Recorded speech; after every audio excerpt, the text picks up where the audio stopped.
পশ্চিম মেদিনীপুর জেলার গড়বেতা ২ নম্বর ব্লকের পিয়াশালা গ্রাম পঞ্চায়েতের হোমগড়ে জঙ্গলে দেখা মিলল সূর্য শিশির উদ্ভিদের। এলাকায় উপস্থিত হলেন পরিবেশবিদ থেকে শুরু করে বিভিন্ন কৌতূহলীরা। মেদিনীপুর জুড়ে সূর্য শিশির নিয়ে জোর আলোচনা। পশ্চিমবঙ্গের কিছু জঙ্গলে বিরল মাংসাশী উদ্ভিদ সূর্য শিশির হঠাৎ করে আবিষ্কৃত হওয়ায় বিস্ময় সৃষ্টি হয়েছে। এই উদ্ভিদটি পতঙ্গভোগ এবং এর পাতাগুলো আঠালো, যা পোকামাকড় ধরতে সাহায্য করে। সাধারণত অ্যামাজন জঙ্গলে দেখা গেলেও বাঁকুড়া জেলার সোনামুখী, জয়পুর ও বিষ্ণুপুরের মতো অঞ্চলে এর উপস্থিতি গবেষকদের কৌতূহল সৃষ্টি করেছে। মেদিনীপুরের জঙ্গলে সূর্য শিশির পাওয়া যাওয়া নিয়ে স্থানীয় উদ্ভিদ জগতে আলোচনাও তুঙ্গে।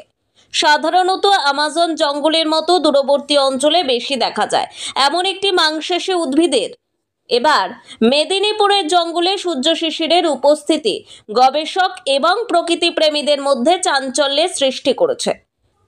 সূর্য শিশিরের বৈজ্ঞানিক নাম ড্রোসেরা রোটুন্ডিফোলিয়া, যা একটি মাংসাশী উদ্ভিদ এবং প্রধানত পোকামাকড় শিকার করে বেঁচে থাকে।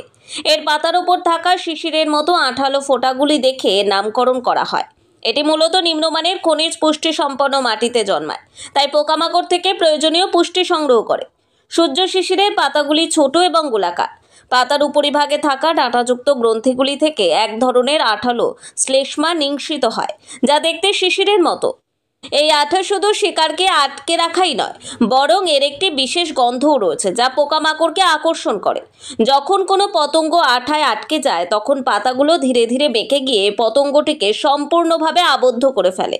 উদ্ভিদটি শুধুমাত্র সালোক সংশ্লেষ প্রক্রিয়ায় খাদ্য তৈরি করে না, বরং শিকার করা পোকামাকড়কে হজম করেও পুষ্টি গ্রহণ করে। এই অতিরিক্ত পুষ্টি গ্রহণ করার ফলে কম খনিজ সম্পন্ন মাটিতেও এটি ভালোভাবে বেঁচে থাকতে পারে। সূর্য শিশির আন্টার্কটিকা ছাড়া প্রায় সব মহাদেশেই পাওয়া যায়। সাম্প্রতিককালে পশ্চিমবঙ্গের বাঁকুড়া, পশ্চিম মেদিনীপুর ও ঝাড়গ্রাম জেলার বিভিন্ন অঞ্চলে এই উদ্ভিদ দেখা গেছে।